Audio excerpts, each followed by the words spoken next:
नमस्कार मेरे प्यारे विद्यार्थियों, मैं नीरज सिंह राजावत हमारे नक्षत्र एजुकेशन के ऑनलाइन मंच पर आपका तहे दिल से हार्दिक स्वागत करता हूं। मैं लेकर आया हूं सभी प्रतियोगी परीक्षाओं के लिए वस्तुनिष्ठ प्रश्नों की श्रृंखला जो आपके लिए महत्वपूर्ण और उपयोगी हो सकती है। और आज हम चर्चा करने वाले राजस्थान की सिंचाई परियोजना के प्रश्नों के बारे में। अब हम चलते हैं आज के प्रश्न की ओर। तालाबों में राजस्थान में कितने प्रतिशत सिंचाई सुविधाएं प्राप्त है? तालाबों में राजस्थान में कितने प्रतिशत सिंचाई सुविधाएं प्राप्त है? 1%, 0.8%, 0.10%, 2.8%। प्रश्न को ध्यान से पढ़ें और उत्तर देने की कोशिश करें। प्रश्न को ध्यान से पढ़ना हमारे लिए अति महत्वपूर्ण है।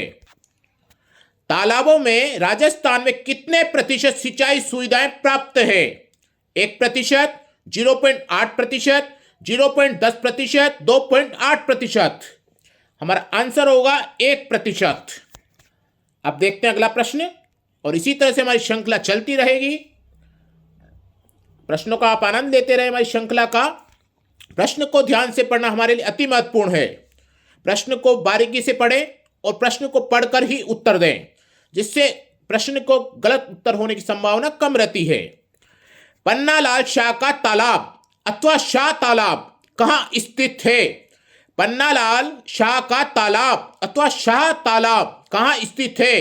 अलवर, बीकानेर, चूरू, खेतड़ी।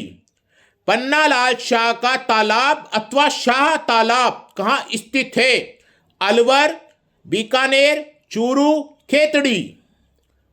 हमारा आंसर होगा खेतड़ी। अब चलते अगले प्रश्न की ओर। गंग नहर कौन सी नदी में निकलती है? गंग नहर कौन सी नदी में निकलती है? गंगा, सतलज, व्यास, रावी। गंग नहर कौन सी नदी में निकलती है? गंगा, सतलज, व्यास, रावी। हमारा आंसर होगा सतलज। अब देखते हैं अगला प्रश्न। रानी जी की बावड़ी कहाँ स्थित है? रानी जी की बावड़ी कहाँ स्थित है? बूंदी, भरतपुर, धौलपुर, गंगानगर। रानी जी की बावड़ी कहाँ स्थित है? बूंदी, भरतपुर, धौलपुर, गंगानगर। हमारा आंसर होगा बूंदी। अब चलते अगले प्रश्न की ओर, और इसी तरह से हमारी श्रृंखला का आनंद लेते रहें आप। प्रश्न को ध्यान से पढ़कर ही उत्तर दें। सुमेलित कीजिए, सुमेलित कीजिए। हमें सिंचाई परियोजनाएं और पीने के पानी की आपूर्ति हमें बता रखी है। आरएस में आया हुआ प्रश्न है, आरएस प्री में। कंवर सेन लिफ्ट नहर नागौर, गंदेली साहबा लिफ्ट परियोजना जोधपुर, राजीव गांधी लिफ्ट नहर चूरू और गचनेर लिफ्ट परियोजना बीकानेर। अब देखते हैं हम ऑप्शन। कंवर सेन लिफ्ट नहर बीकानेर चौथे नंबर पे। गंदेली साहबा लिफ्ट परियोजना चूरू में है। राजीव गांधी लिफ्ट नहर जोधपुर में, और गचनेर लिफ्ट परियोजना नागौर में है। कहां है? नागौर में। इस हिसाब से हमारा जो उत्तर होगा ऑप्शन के अनुसार वो होगा सी। अब चलते अगले प्रश्न की ओर। राजस्थान के किस भाग में तालाबों में सर्वाधिक सिंचाई होती है? राजस्थान के किस भाग में तालाबों से सर्वाधिक सिंचाई होती है? दक्षिण पश्चिमी, दक्षिण पूर्वी, उत्तर पूर्वी, उत्तर पश्चिमी। राजस्थान के किस भाग में तालाबों से सर्वाधिक सिंचाई होती है? दक्षिण पश्चिमी, दक्षिण पश्चिमी, दक्षिण पूर्वी, उत्तर पूर्वी, उत्तर पश्चिमी। हमारा आंसर होगा दक्षिण पूर्वी, यानी कि बी। अब चलते हैं अगले प्रश्न की ओर। निम्न में से कौन सा जोड़ा सुमेलित नहीं है? निम्न में से कौन सा जोड़ा सुमेलित नहीं है? बेतली सिंचाई परियोजना 12, चाकंद सिंचाई परियोजना बूंदी, बांडी सेंदड़ा सिंचाई परियोजना जालोर और सुकली सिंचाई परियोजना पाली। हमारा आंसर होगा सुकली सिंचाई परियोजना पाली। अब चलते हैं अगले प्रश्न की ओर। निम्नलिखित में से कौन सा कथन सत्य नहीं है? निम्नलिखित में से कौन सा कथन सत्य नहीं है? कुएं एवं नलकूप राजस्थान में सिंचाई के प्रमुख साधन हैं। गंग नहर का निर्माण कार्य वर्ष 1927 में पूर्ण हुआ था। इंदिरा गांधी नहर के जल का उपयोग सिर्फ सिंचाई के लिए होता है और खड़िन शुष्क राजस्थान में जल संरक्षण की परंपरागत विधि है। कुएं एवं नलकूप राजस्थान में सिंचाई के प्रमुख साधन हैं। गंग नहर का निर्माण कार्य वर्ष 1927 में पूर्ण हुआ। इंदिरा गांधी नहर के जल का उपयोग सिर्फ सिंचाई के लिए होता है। खड़िन शुष्क राजस्थान में जल संरक्षण की परंपरागत विधि है। हमारा आंसर होगा इंदिरा गांधी नहर के जल का उपयोग सिर्फ सिंचाई के लिए होता है। अब चलते अगले प्रश्न की ओर।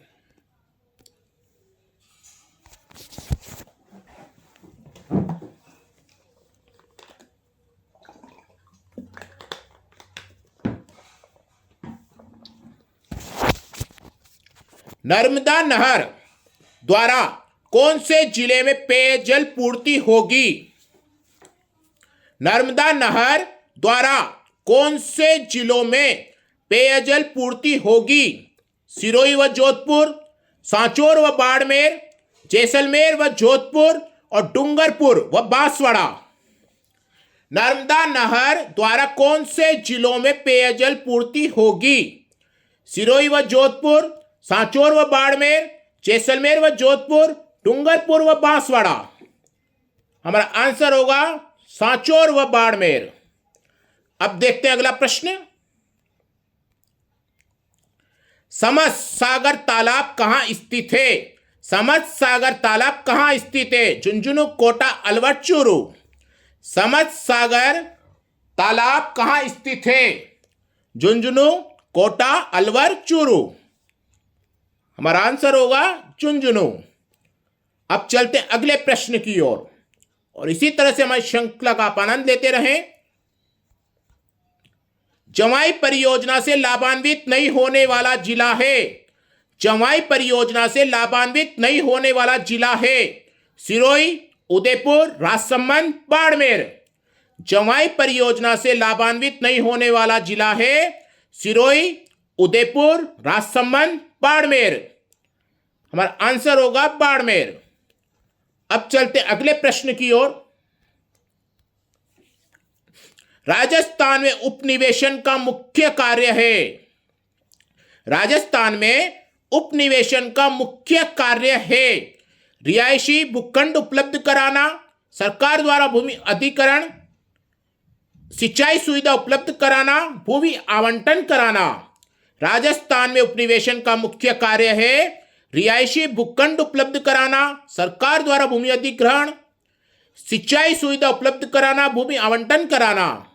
हमारा आंसर होगा भूमि आवंटन कराना। अब देखते हैं अगला प्रश्न। गुल्ला की बावड़ी अथवा गुलाब बावड़ी कहां स्थित है? गुल्ला की बावड़ी अथवा गुलाब बावड़ी कहां स्थित है? कोटा, राजसमंद, उदयपुर, बूंदी। गुल्ला की बावड़ी अथवा गुलाब बावड़ी कहां स्थित है? कोटा, राजसमंद, उदयपुर, बूंदी। हमारा आंसर होगा बूंदी। अब चलते अगले प्रश्न की ओर। किस बावड़ी का आकार हेयर पिन के समान कुंडलीकार है? किस बावड़ी का आकार हेयर पिन के समान कुंडलीकार है? गुल्ला की बावड़ी बूंदी, बिस्तियों की बावड़ी बूंदी, शाम बावड़ी बूंदी, नाहर घूम की बावड़ी बूंदी। किस बावड़ी का आकार हेयर पिन के समान कुंडलीकार है? गुल्ला की बावड़ी बूंदी, बिस्तियों की बावड़ी बूंदी, शाम बावड़ी बूंदी, नाहर घूम की बावड़ी बूंदी। हमारा आंसर होगा गुल्ला की बावड़ी बूंदी। अब देखते हैं अगला प्रश्न। इंदिरा गांधी नहर का निर्माण कार्य वर्ष 1958 से प्रारंभ हुआ और इसका उद्गम है। इंदिरा गांधी नहर का निर्माण कार्य वर्ष 1958 से प्रारंभ हुआ और इसका उद्गम है सतलुज नदी पर भाखड़ा बांध से, रिहंद नदी पर रिहंद घाटी परियोजना से, महानदी पर हीराकुंड योजना से और सतलुज व्यास नदी पर हरिके बैराज से। प्रश्न पढ़ेंगे एक बार दोबारा। इंदिरा गांधी नहर का निर्माण कार्य वर्ष 1958 से प्रारंभ हुआ और इसका उद्गम है सतलुज नदी पर भाखड़ा बांध से, रिहंद नदी पर रिहंद घाटी परियोजना से, महानदी पर हीराकुंड योजना से और सतलुज व्यास नदी पर हरिके बैराज से। हमारा आंसर होगा सतलुज व्यास नदी पर हरिके बैराज से। अब चलते हैं अगले प्रश्न की ओर।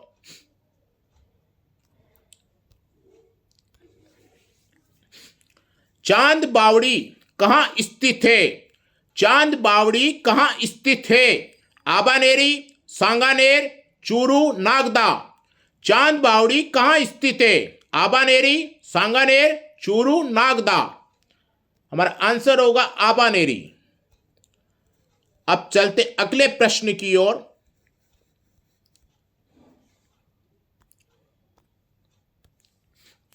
मेड़त जी की बावड़ी कहां स्थित है?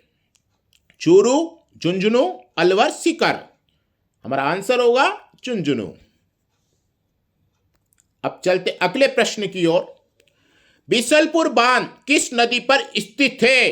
बिसलपुर बांध किस नदी पर स्थित है? बनास, बाणगंगा, चंबल, साबी। बिसलपुर बांध किस नदी पर स्थित है? बनास, बाणगंगा, चंबल, साबी। हमारा आंसर होगा बनास। अब देखते हैं अगला प्रश्न। इसी तरह से हमारी श्रृंखला का आनंद लेते रहें। प्रश्न को ध्यान से पढ़कर ही उत्तर दें और प्रश्न को ध्यान से पढ़कर ही 2-3 बार प्रश्न को पढ़ें, उसके बाद उत्तर दें। ध्यान से पढ़ें, बारीकी से। प्रश्न को ध्यान से पढ़ना हमारे लिए अति महत्वपूर्ण है। और हम प्रश्न को ध्यान से नहीं पढ़ेंगे तो प्रश्न का उत्तर याद होते हुए भी हम प्रश्न का उत्तर गलत कर आ सकते हैं। सेठानी का जोहड़ा और पत्राला जोड़ा कहां स्थित है? सेठानी का जोहड़ा और पत्राला जोहड़ा कहां स्थित है? चूरू, बीकानेर, जोधपुर, जैसलमेर। हमारा आंसर होगा चूरू। अब चलते आज के अंतिम प्रश्न की ओर। भीलवाड़ा को रेल मार्ग द्वारा पीने का पानी कहां से ले जाया जा रहा है?